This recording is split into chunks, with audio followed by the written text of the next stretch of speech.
lo que me interesa es presentaros el gran reto de la Iglesia para el tiempo presente, que es, al fin y al cabo, los últimos tiempos.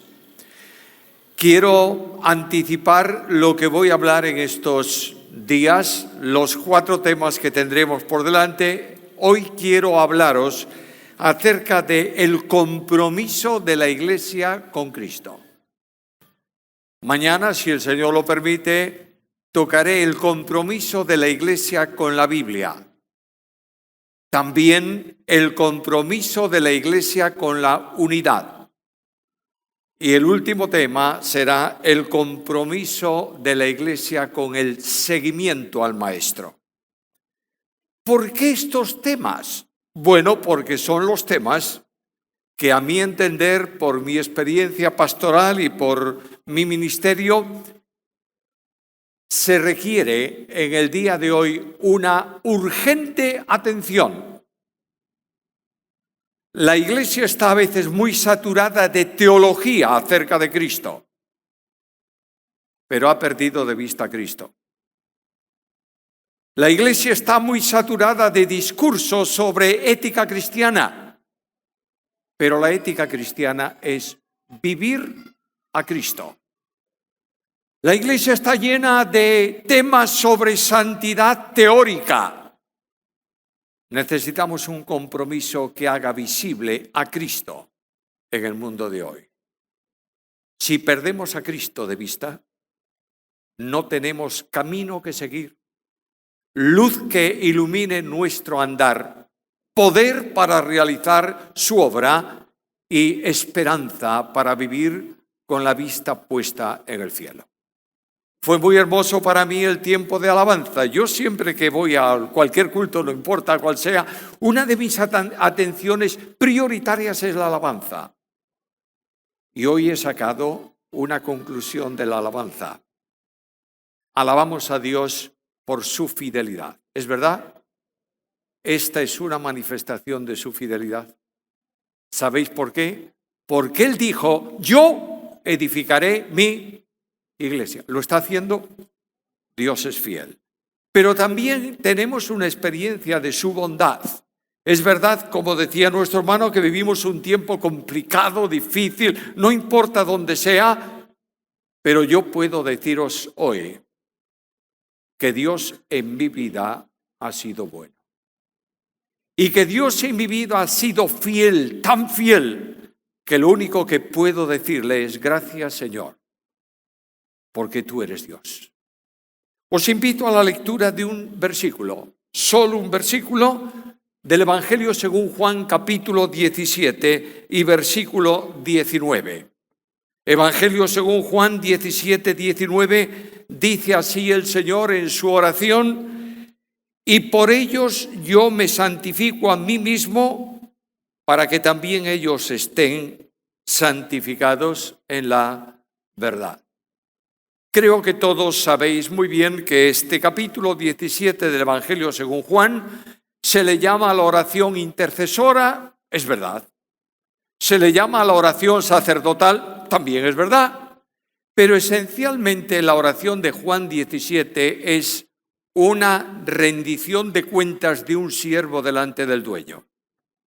Y aquí tenéis el versículo 2, en donde dice: me has dado potestad sobre toda carne para que dé vida eterna. Y ahora el versículo 4, yo te he glorificado en la tierra, he llevado a término la obra que me diste que hiciese. Padre del cielo, tú me has enviado para una obra, me has dado un tiempo para hacer la obra, he acabado la obra que me diste que hiciera.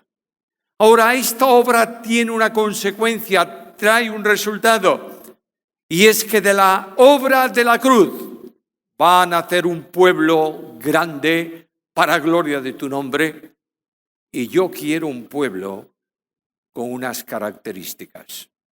Y este capítulo 17 no tenemos tiempo para tocar las 10 características, pero Cristo da al Padre 10 características que tiene que tener la Iglesia. A veces se dice que la iglesia no está en los evangelios. Bueno, es que el que lo dice no ha leído el capítulo 17 del Evangelio según Juan. No debe estar tal vez en su Biblia. No, y te dirán, es que la iglesia está en futuro, no es... Bueno, que digan lo que quiera, pero aquí Cristo dice, no oro solo por estos, sino por los que han de venir como consecuencia de la predicación de la misión de ellos. ¿Entendemos esto o no? Esta es la necesidad de la iglesia en el tiempo actual. La iglesia no es la finca personal de algún pastor. La iglesia no es el cuerpo de militancia denominacional. La iglesia es una sola en la tierra que Cristo edifica. Y todo aquel, se llame como se llame, se congregue donde se congregue, tenga el culto de una forma o de otra, cante más expresiva o más clásicamente, me da lo mismo, todo aquel que ha nacido de nuevo por gracia mediante la fe es mi hermano en Cristo. ¿Lo entiendes o no? Porque Cristo no vino a la tierra para fundar iglesias, sino para edificar su única iglesia. ¿Lo tenemos claro? Cuando hablamos de los tiempos actuales o de los tiempos finales, Pablo los define con una palabra: tiempos difíciles. Leo un texto de 2 Timoteo, capítulo 3, versículos 1 al 5, y dice, debes saber esto, que en los últimos días vendrán tiempos difíciles, no peligrosos, difíciles. ¿Por qué? Porque habrá hombres amadores de sí mismos, avaros, vanagloriosos, soberbios, blasfemos, desobedientes a los padres, ingratos, impíos, intemperantes, crueles, aborrecedores de lo bueno, traidores, impetuosos, infatuados, amadores de los deleites más bien que de Dios. Ahora nota esto. El peligro es que tendrán apariencia de piedad, pero negarán la realidad, la eficacia de esa piedad. La situación del mundo de hoy resulta preocupante y hay miles de personas que acuden con distintas propuestas para atajar el problema. No hay solución al problema de los días difíciles si no es en Cristo. Solo Cristo es el camino, porque solo Cristo es la verdad y solo Cristo es la vida. 3 cosas quiero mencionar hoy, porque ya que introducimos esto, tiempos difíciles, la iglesia, etcétera, etcétera, permíteme dividir el tema de hoy así. Primeramente quiero hablaros algo rápidamente sobre la iglesia, ¿qué es la iglesia? En segundo lugar, ¿cuál es la demanda bíblica que yo tengo que asumir hoy? Porque yo no he venido aquí, el Señor es testigo de esto que voy a decir, no he venido aquí para hablaros de teología. He venido para desafiaros. No quisiera que terminase ninguna de estas reuniones sin que tú respondas a una pregunta que voy a hacer con respecto a esto. Y tomes una determinación personal. Y salgas de aquí, de este lugar, no diciendo me ha gustado la alabanza o el predicador o lo que sea. Salgas de aquí diciendo a Cristo, quiero vivir conforme a tu demanda. Este es el propósito que yo tengo para con vosotros hoy. Primeramente, por tanto, ¿qué es la iglesia? Bueno, el término iglesia, no descubro nada nuevo, significa literalmente llamados fuera. Lo sorprendente es que en la Biblia ese término se utiliza no solo para la iglesia cristiana. Se habla de, como iglesia, se le llama iglesia al pueblo de Israel en el desierto. Y se le llama iglesia al conjunto de personas que se habían reunido en el anfiteatro gritando a voz en cuello grandes Diana de los Efesios. Por tanto, esto es lo que significa salidos de un contexto y llevados a otro. Este es el concepto de iglesia y las características de la iglesia, conforme a la Biblia es muy sencillo. Primeramente, la Iglesia es un pueblo de fundación divina. Nota lo que dice la Biblia. La Biblia dice que Dios envió a su Hijo, ¿para qué? Y vino al mundo, ¿para qué? Para salvar a los perdidos. Quiero decirte que en la cruz del Calvario, Cristo no murió por algunos. Cristo murió por todos. Es verdad que no todos aceptan a Cristo y no todos son salvos, pero la realidad es que el proceso de fundación de la Iglesia consistió en comprar un pueblo al precio de la sangre de Cristo. ¿Entiendes que Dios no puede dar nada de mayor valor que su Hijo? Y lo dio para hacer posible la realidad de su Iglesia aquí en la tierra. Cuando veo y leo y observo lo que Dios ha hecho, me doy cuenta que el amor de Dios es infinito. De manera que dice que el Hijo de Dios se hizo pobre siendo rico, para que nosotros con su pobreza fuésemos enriquecidos. ¿Tú sabes lo que dice eso?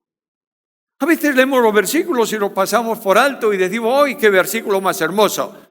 Ahí hay una apelación impresionante.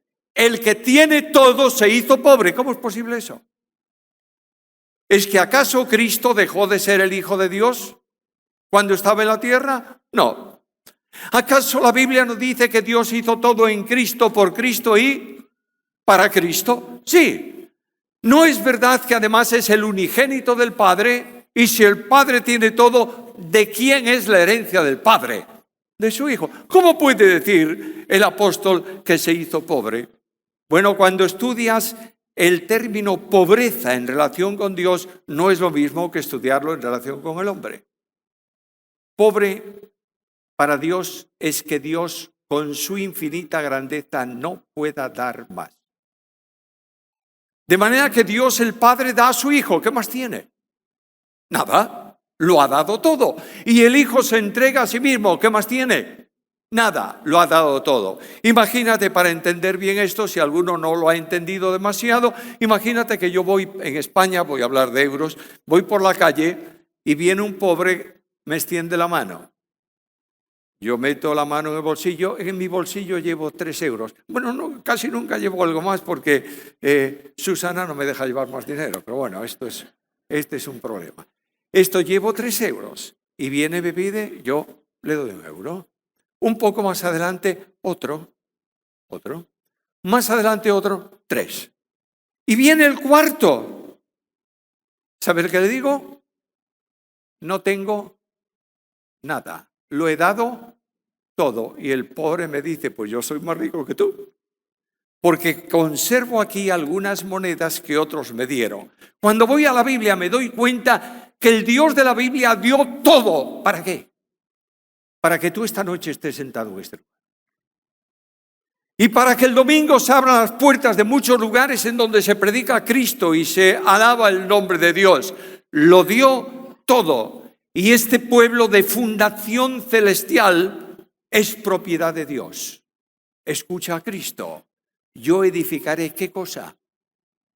La mía, mi iglesia. Todos los creyentes somos miembros de un único cuerpo cuya cabeza es Cristo. El gran misterio del Nuevo Testamento, que no ocurrió en ninguna otra dispensación, es la formación de un cuerpo en Cristo. Operación trinitaria. El Padre llama, el Hijo salva, el Espíritu regenera y el Espíritu Santo toma al pecador perdido ya regenerado cuando cree en Cristo y lo coloca ¿dónde? En Cristo.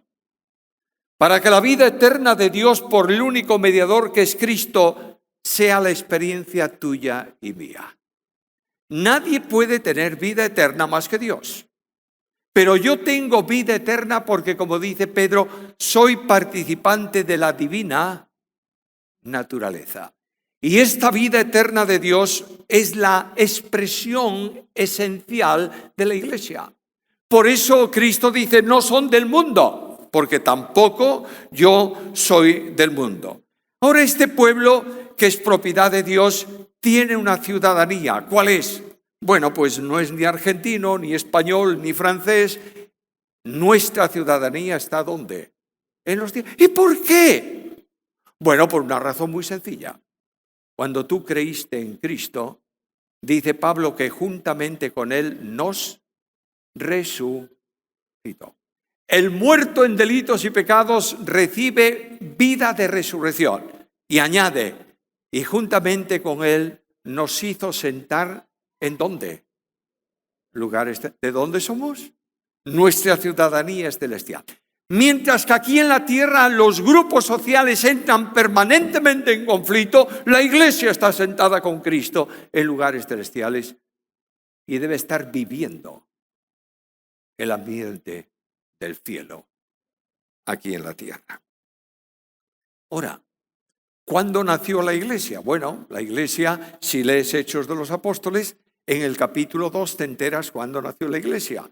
Estaban todos aquellos reunidos, de pronto un viento, un estruendo como de un viento recio, en la presencia del Espíritu Santo, y nace la iglesia por una razón, porque la iglesia no solo es el cuerpo de Cristo, la iglesia es el santuario de Dios en espíritu, ¿verdad? Por tanto, en los templos de la antigua dispensación, en el tabernáculo del desierto, en el templo de Salomón, cuando se inauguró esa edificación, la presencia gloriosa de Dios se manifestó en la casa, ¿verdad? ¿Y qué ocurría? Nadie podía entrar. ¿Por qué? Porque Dios estaba presente. Así en la iglesia. Cuando Dios inaugura su nuevo templo espiritual, el Dios Trino viene a la vida del cristiano. Se aposenta en cada creyente y por tanto en cada iglesia y en la iglesia universal. Quiero decirte que la idea de que en el corazón del creyente está solo el Espíritu Santo es una verdad limitada. Otros que son muy cristocéntricos, entre comillas, dicen, tengo a Cristo en mi corazón. Bueno, está muy bien. No lo dudo. Pero no hay presencia de una persona divina en su templo que no estén las otras dos con ella. De manera que el Dios Trino viene a la experiencia de vida tuya y mía. Somos templo de Dios en espíritu. ¿Puedes ver o entender una grandeza más grande? El fundamento de la iglesia es un fundamento divino. Mencioné antes una verdad que tal vez repita en alguno de estos días, que en la salvación, desde su origen hasta su aplicación, participan las tres personas divinas. En la eternidad, Dios estableció el plan de salvación antes de la creación del mundo. ¿Lo entiendes con claridad o no? El Dios Trino un día toma la determinación de salir al exterior para que se le conozca. ¿Y cuál fue la primera acción que Dios hizo para ser conocido de los ángeles y de los seres creados? ¿Cuál fue? Bueno, crear. Pues no. La Biblia dice que fuimos alcanzados por la gracia desde antes de ¿qué? De la fundación del mundo. Luego, el primer acto de Dios, fuera de su intimidad, consistió en salvar al pecador. Y Dios planifica la obra de salvación. Permite decirlo, que lo diga de una forma muy simple. Antes de que Dios dijese, sea la luz, Dios dijo, sea la cruz. Y ahí comienza la andadura. Y cada momento de la acción divina en la historia apunta a esa impresionante verdad.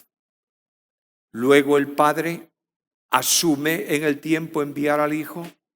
El Hijo viene al mundo de los hombres. El Espíritu hace posible la concepción de la naturaleza humana del Verbo en el seno de María. Y este Dios Trino actúa en el proceso de aplicación de la salvación.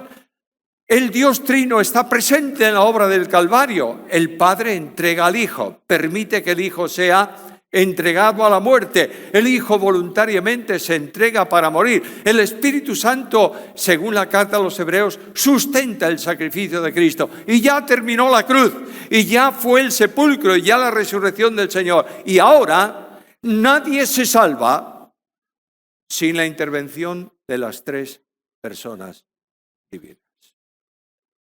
De modo que nadie puede ir a Cristo si el Padre que lo envió no lo trae. Luego, ¿quién llama a salvación? El Padre. Y alguien me dice, no, está usted muy equivocado. Quien llama a salvación es el Hijo. Y yo te digo, a ver, un texto que lo diga. Y rápidamente, Mateo capítulo 11, versículo 28. Venid a mí, todos los que estáis trabajados y cargados, y yo. ¿Quién llama? ¿El Hijo o no? Sí, pero ¿qué dice el Hijo? Yo no digo nada de mí mismo. Todo cuanto yo digo lo he recibido ¿de quién? Del Padre. Como el Padre llama a los pecadores al Hijo, el Hijo dice, venid a mí. Y la segunda persona de la deidad recibe al pecador. Perdona sus pecados por aplicación del sacrificio de la cruz. Y el Espíritu Santo cambia tu vida.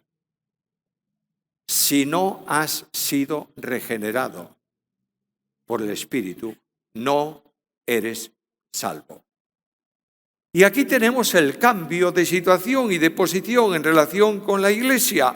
Y ahora ya tenemos la Iglesia y tenemos la seguridad de la Iglesia. Porque Cristo dice, yo edificaré mi Iglesia. Y además de eso, Dios garantiza que el salvo sea salvo, no por su esfuerzo, sino por la gracia de Dios. Escucha 2 versículos. Justificados pues por la fe, tenemos paz para con Dios por medio de nuestro Señor Jesucristo. Romanos 5:1. Y en Romanos 8:1 que dice, ahora pues, ya no hay ninguna condenación. ¿Para quién? Para los que están en Cristo Jesús. Y este Dios trino trabaja ahora para que aquellos que han creído no se pierdan, sino que tengan eternamente vida eterna.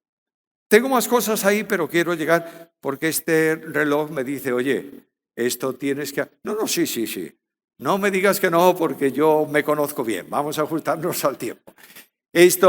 Hay varias cosas ahí, pero quiero añadir algo. La iglesia ya está funcionando. Bueno, fantástico, qué obra de Dios tan formidable. ¿Y la iglesia necesita autoridades para funcionar o no? Bueno, claro que sí. ¿Y quiénes son las autoridades? Pues resulta que ninguna es humana. Mira tú por dónde. Las autoridades de la iglesia son divinas. Cristo, cabeza de la iglesia. El Espíritu, vicario de Cristo en la tierra.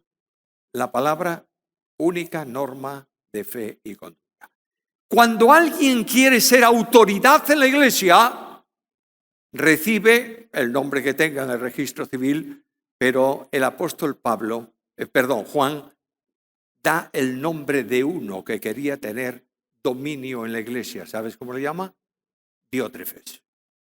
Y dice que cuando un creyente de esa iglesia venía a don Diótrefes y le decía, esto que usted está haciendo no está muy bien, le sacaba del ministerio. Y cuando el hombre insistía y le decía, don Diótrefes, esto no va bien, lo echaba de la iglesia. Es una especie en extinción que no se extingue. Y la iglesia de Cristo está sobrada de grandes y necesita siervos que digan diariamente al Señor, ¿qué quieres que haga? Esta es la iglesia que Dios prepara. Ahora, ¿cuál es la demanda para esta iglesia? Bueno, la misión la establece Cristo. Y voy a Hechos de los Apóstoles, capítulo 1, versículo 8, y ahí está la tercera manifestación de lo que se llama la Gran Comisión. La primera en Mateo capítulo 28, en donde Cristo dice, ahora id a las naciones con mi autoridad y haced discípulos bautizándolos en el nombre del Padre, del Hijo y del Espíritu Santo. Y para esta misión yo me comprometo a estar con vosotros, no para cualquier cosa, para la misión de llevar el Evangelio. Me comprometo a estar con vosotros todos los días hasta el fin del mundo. La segunda declaración de la Gran Comisión la recoge Marcos. Es más personal, como todo su Evangelio. Id por todo el mundo y predicad el Evangelio a toda criatura. Notad que ahí ese texto en el griego del Nuevo Testamento es un condicional o un gerundio. De manera que la traducción puede ser hecha así. Y mientras vais por el mundo, predicáis el Evangelio. Es decir, no hay ningún creyente en ningún lugar que no tenga este compromiso. ¿Cuál? Predicar el Evangelio. Y la misión de la Iglesia llega a una comprensión absoluta sobre la evangelización en Hechos capítulo 1 y versículo 8. Ahí no se habla de predicar. Cristo dice a los suyos, esperad en Jerusalén hasta que seáis investidos, ¿de qué? De poder de lo alto. Y solo entonces, no dice predicaréis el Evangelio, ¿qué dice? Me seréis testigos. ¿Sabe lo que está diciendo Cristo? Cristo está diciendo que no se puede predicar el Evangelio sin que el que predica el Evangelio revele, refleje, presente en su vida a Jesús. Porque el discurso teológico de la salvación tiene que verse en la experiencia de vida del que lo predica. Por eso Pablo era muy claro en esto. Pablo decía, porque para mí el vivir, ¿qué es? Cristo. ¿Notas esto? ¿Qué dice más adelante en Gálatas 2:20? Con Cristo estoy juntamente crucificado y ya no vive Pablo. Es Cristo el que vive en Pablo. Por tanto, cuando Cristo vive en el creyente, el mundo en su entorno, ¿qué es lo que ve? ¿Qué es lo que debe ver? A Cristo y muy poco al creyente. El Espíritu Santo nos bautiza en Cristo. Es decir, nos reviste de Cristo. Cuando tú entras en el agua, supongo que en verano, te metes en el agua de una piscina, pileta llamáis aquí, ¿no? Bueno, es igual. Cada acepción en España de una forma y en Argentina de otra. Te metes en el agua y sales del agua y ¿qué es lo que tú pones de manifiesto? El agua que te ha mojado, ¿o no? Cuando el Espíritu te sumerge en Cristo y tú sales en la experiencia de testimonio, tiene el mundo que ver a Cristo y no al cristiano. ¿Notas esto? Porque Cristo es la razón de ser de la vida cristiana. Ahora avanzo un paso más. ¿Por qué todo este compromiso? Porque hay una predestinación del Padre. Vaya palabra, Pérez Millos, que ha sacado. Menudo lío vas a hacer aquí. Bueno, no voy a hablar de predestinación, ni de elección, ni de cosas de estas que muchos conceptos son absolutamente filosóficos y no teológicos. Dejémoslo ahí. Pero lo que voy es a la Biblia, Romanos 8:29, y leo estas palabras. El Padre nos ha predestinado para que seamos hechos conformes ¿a qué? A la imagen de su Hijo. Es decir, Dios ha establecido un destino absolutamente irrevocable e imposible de que no se cumpla para cada uno de nosotros. ¿Sabes cuál es? Que cada día el Espíritu Santo nos haga más semejantes ¿a quién?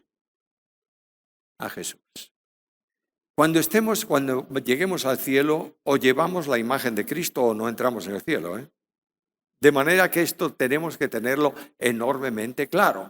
No es yo soy de la iglesia más ortodoxa en doctrina y voy proclamando con una bandera en la mano que la única doctrina verdadera es la de mi iglesia. ¿Tú sabes cuál es la mejor iglesia de la tierra?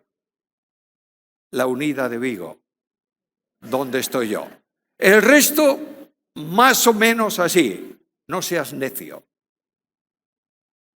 la obra de Dios en la Iglesia de Cristo es manifestar a Jesús. Y que los salvos sean hechos conforme a la imagen de su Hijo. ¿La imagen de Dios ha sido deteriorada por el pecado o no? Sí, pero permanece en el hombre, naturalmente que sí. Y la imagen del Hijo es una formación progresiva. A ver si lo puedo decir claramente. Me levanto hoy, me miro al espejo espiritual y digo, bueno, no mucho, pero un poco me parezco a Jesús. Me acuesto. A la mañana siguiente me veo de nuevo al espejo espiritual y digo, oye, me parezco un poco más que ayer. Es una progresión en donde el Espíritu va identificando mi vida y haciendo visible en ella a Jesús. El propósito divino es que nosotros seamos semejantes a Cristo en el obrar diario. Porque Dios ha preparado obras para que las hagamos. No, Señor, para que anduviésemos en ella.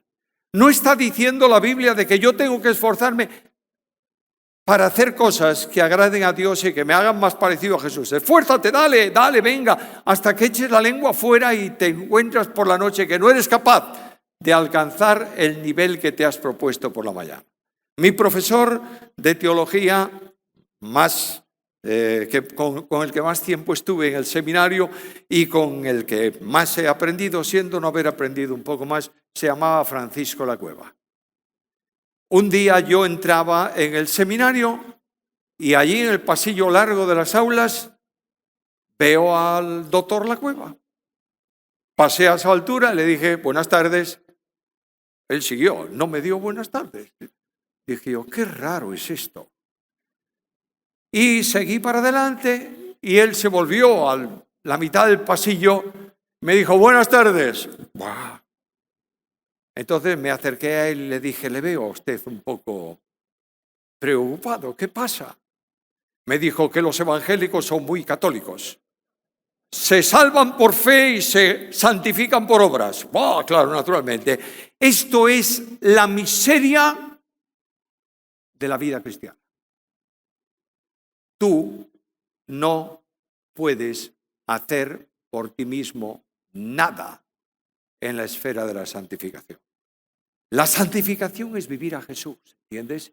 Que anduvo haciendo bienes. Por tanto, ahí tenemos el gran desafío de la Iglesia. El creyente tiene que escapar de las obras de la carne. Bueno, ahí tenéis el versículo súper conocido también. Como veis, no estoy buscando versículos difíciles, ¿no? Estoy buscando el cotidiano de venir de la iglesia y la enseñanza habitual.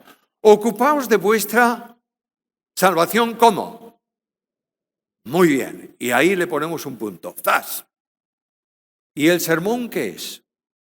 Ocúpate de la salvación, claro, de la santificación. ¿Y cómo tengo que ocuparme? No hagas esto, ni esto, ni esto, ni esto, ni esto. Y haz esto, y esto, y esto. Y le hemos puesto al pueblo de Dios cargas encima que no pueden aguantar. Porque hemos puesto un punto donde no existe.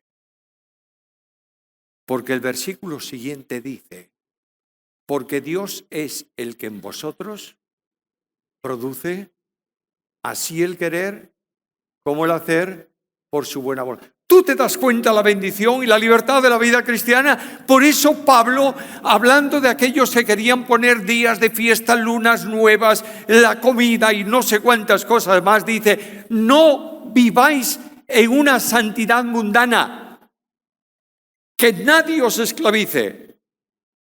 Y Dios llama a una iglesia a ser libre. Libertad no es hacer lo que quieres, es hacer lo que debes. Pero libertad es no sentir el agobio del sistema. Conozco cientos de jóvenes en el mundo evangélico en general que están cansados de iglesia porque les han exigido una vida de santidad aparente. Mientras tú estés en la estructura, puedes sentarte a partir el pan pensando mal de tu hermano. Eso no tiene importancia porque nadie lo ve. Por tanto, lo que está diciéndome la Biblia es, necesitamos recuperar ¿a quién? A Cristo. Porque para mí el vivir es Cristo. El ejemplo de vida en un mundo como el nuestro es un compromiso que solo se alcanza en dependencia y sujeción al Espíritu Santo de Dios. Y el apóstol Pablo dice a la iglesia hoy lo que dijo en su epístola a los Gálatas: andad en el Espíritu. Y cuando tú andas en el Espíritu, no satisfaces los deseos ¿de qué? De la carne. Ahora, si Cristo es un desconocido en la iglesia cristiana hoy, y es verdad, el Espíritu Santo es otro desconocido. Nosotros podemos hablar del Espíritu Santo, de su deidad, de su poder, de sus dones, no sé de qué, de lo que tú quieras más, pero no consiste, el Espíritu Santo no está para ser definido, está para ser vivido. ¿Entiendes esto? De manera que el Espíritu Santo toma a la persona y va produciendo en él al Señor Jesús. Y ahora viene el gran compromiso, porque en otro tiempo erais tinieblas, mas ahora sois luz en el Señor. Andad como hijos de luz, porque el fruto del Espíritu, en otros manuscritos está el fruto de la luz, es en toda bondad, justicia y verdad, comprobando ¿qué cosa? Lo que es agradable al Señor.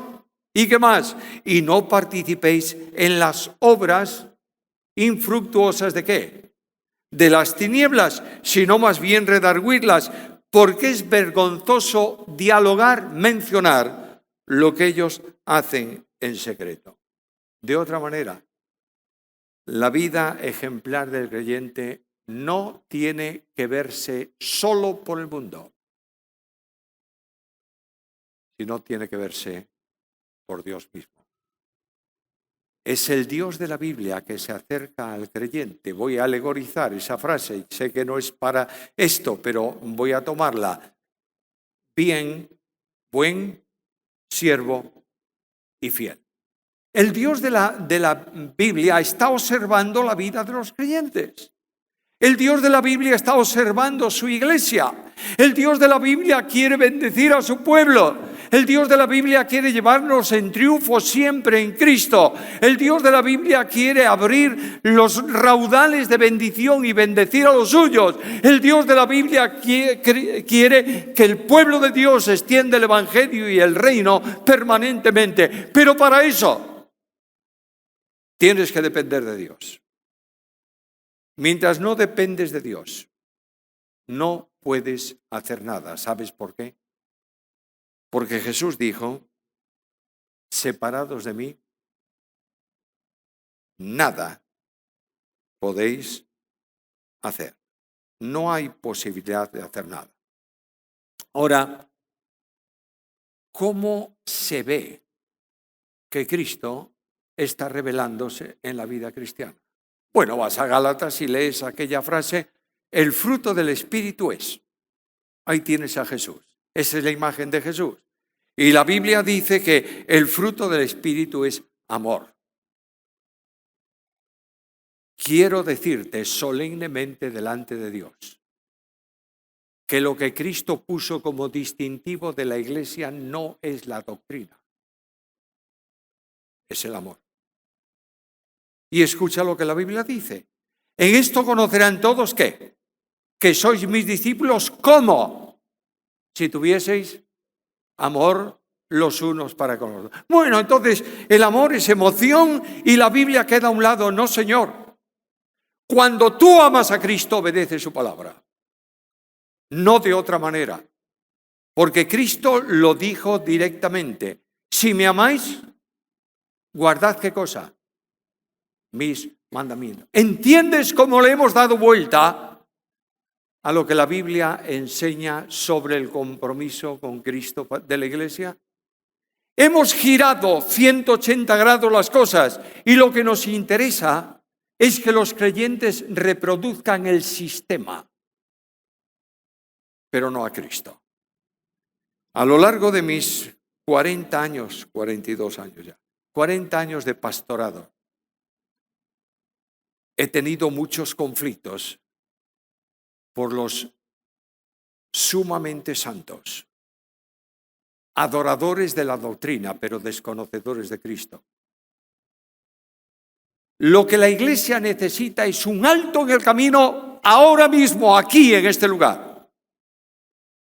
Y que tú te preguntes, ¿dónde está Cristo en mi vida?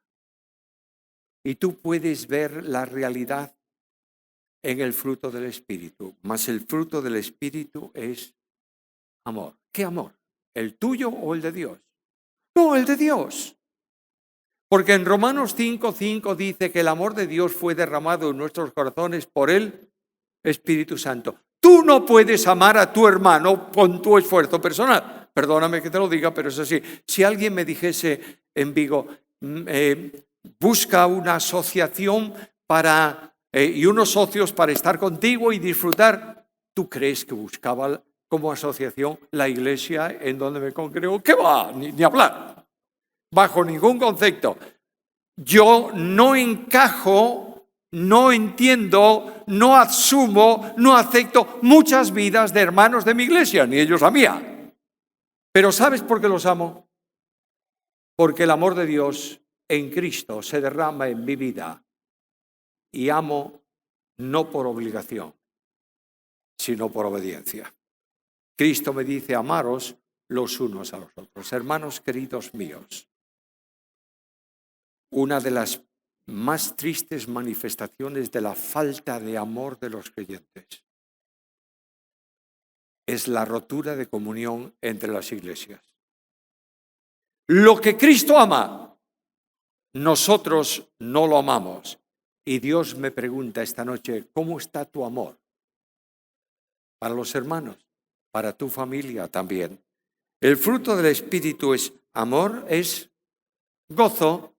Gozo no significa que te rompas una pierna y te pongas a aplaudir y decir aleluya. No, eso es una tontería. Te has roto una pata, una pierna, tienes que enyesarla, tienes que curarla y no te pones a decir, bueno, bendito sea Dios porque me rompí una pata. No. Gozo es el alma sonriente en medio de las dificultades. ¿El gozo lo da el Espíritu o no? Sí. ¿Es el gozo del Espíritu? No, es el gozo de Cristo. De manera que Cristo dice, para que mi gozo esté en vosotros y vuestro gozo sea completo. El Espíritu Santo no va a hacer nada de por sí para la iglesia que no tome de Cristo. El Espíritu Santo no está en la iglesia para ser exaltado, para exaltarse a sí mismo, está para exaltar a Cristo. Y Cristo dice, tomará de lo mío y os lo hará saber. Gozo, paz, el conflicto fuera, la paz dentro. Porque Cristo ha hecho un regalo a la iglesia. Y Cristo dijo, la paz os dejo. En relación con Dios. Levantamos los ojos hoy al cielo con mucho respeto y no hay trono de ira. Hay un trono de gracia.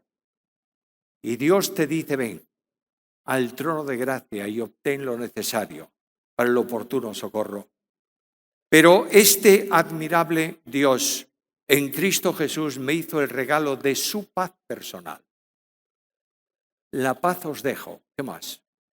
Mi paz, la mía, la que yo siento esta noche. Los rostros de los discípulos tensos.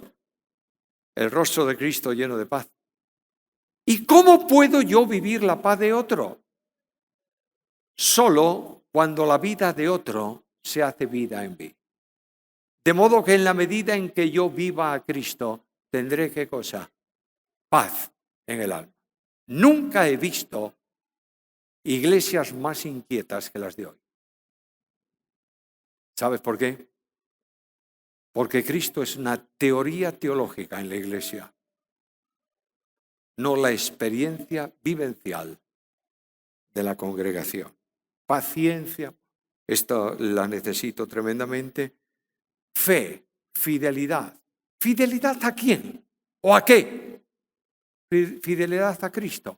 ¿Sé fiel hasta dónde? Hasta la muerte. ¿Y quién te va a dar la recompensa? Yo te daré la corona de la vida. Fidelidad a Cristo como Él tuvo para nosotros. Mansedumbre. Dobla la cabeza. Eso significa mansedumbre. Al pueblo de Israel le llamaban duro de servir. Cabeza derecha, no dobla la cabeza ni a palos. El creyente que vive a Cristo, Cristo fue manso y humilde de corazón. Ya está resuelto el problema. Y finalmente, la templanza. No te enfades. Bueno, es que yo defiendo la obra y hago... Para un poco. La obra de Dios no es tuya, es de Dios. Simplemente tómala con mansedumbre, con tranquilidad y encomienda al Señor tu carga. ¿Y Él qué hará? No va a sacarte la carga, te sustentará a ti. Te va a tomar a ti para que seas capaz de llevar la carga. Por último, ¿cuál es mi responsabilidad? Hay un mandato concreto que define todo esto. El apóstol Pedro dice, sed santos. ¿Por qué? Porque yo soy santo. No dice cómo, eso sería imitar. Esto me encantaría. Imita, venga, esfuérzate. No. Sé santo porque yo que estoy en tu vida soy santo. Cuando tú vives a Cristo, estás cumpliendo la misión de la Iglesia. Por eso el apóstol Pablo dice en Filipenses 2, haya en vosotros este sentir que hubo en Cristo Jesús. La plenitud del Espíritu Santo es una necesidad en la vida personal mía y vuestra también. Solo hay 3 cosas que hacen posible la plenitud del Espíritu. Estaba una vez en el aeropuerto en Londres y allí había una biblioteca, una librería que yo conocía y había una sección de libros evangélicos en esa librería. Y yo decía para mí, voy para allá, porque es uno de mis defectos, libros. Y entré en la sección de libros evangélicos y ahí en un estante había un libro de este ancho. Saqué el libro y ponía de título, ¿cómo obtener la plenitud del Espíritu? Lo volví rápidamente al hueco. Y dije, si yo tengo que saber todo esto para tener la plenitud del Espíritu, no la voy a tener nunca. Pero la Biblia es admirable. Para tener la plenitud del Espíritu, no contristes el Espíritu. El Espíritu se contrista cuando hay pecado oculto en tu vida sin confesar. Y tengo la certeza que esta tarde en este lugar hay personas que tienen pecados tapados. Nunca tendrás la plenitud del Espíritu así. La segunda condición es no apaguéis el Espíritu. Y el Espíritu se apaga cuando está marcando la ruta, el funcionamiento de la Iglesia y tú dices, no, yo tengo otro camino y otra forma. Y estás apagando el fuego de Dios.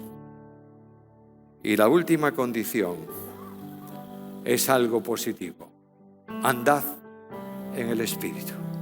Deja que el Espíritu tome tu vida esta noche, por favor. Dile en el silencio de tu alma ahora al Señor. Señor, quiero ser como tú. Se cuenta que en una ocasión el gran músico Mendelssohn, estaba en Escocia. A él le encantaba escuchar los órganos de tubo de las iglesias y tocarlo también un poco. Y fue a una iglesia y entró en la iglesia, estaba sonando el órgano de tubos y Mendelssohn subió a la consola del órgano y se encontró con un organista mayor, un viejete tocando el órgano. Los dedos ya no eran muy ágiles y Mendelssohn tocó el hombro del organista y le dijo: ¿me permite probar el órgano? Y el organista se volvió y le dijo: no, el órgano es para el organista y yo soy el organista. Pasaron 2 minutos y Mendelssohn volvió a decirle: ¿me permite por favor probar el órgano un momento? Y el hombre le miró y dijo: 2 minutos. Muy bien. Se sentó en el banco del órgano, metió los registros del órgano para adentro, seleccionó nuevos registros, puso las manos en el teclado y al poco rato el organista lloraba de emoción. Y dijo: nunca oí a este órgano sonar de esta manera. ¿Quién es usted? Y Mendelssohn, sin dejar de tocar, le dijo: yo soy Mendelssohn. Y aquel organista dijo: qué necio soy, teniendo al gran Mendelssohn aquí, empeñarme en tocar yo el órgano. Cristo te lo dice para tu vida esta noche. Entrégame tu vida y permite que el Espíritu de Dios toque los registros de tu historia, cambie tu forma de pensar, reoriente tu forma de actuar. Deja de sentir la miseria de una vida frustrada que no tiene esperanza y confía en el poder de Jesús y en la transformación del Maestro. Quiero pedirte que inclines tu cabeza un momento.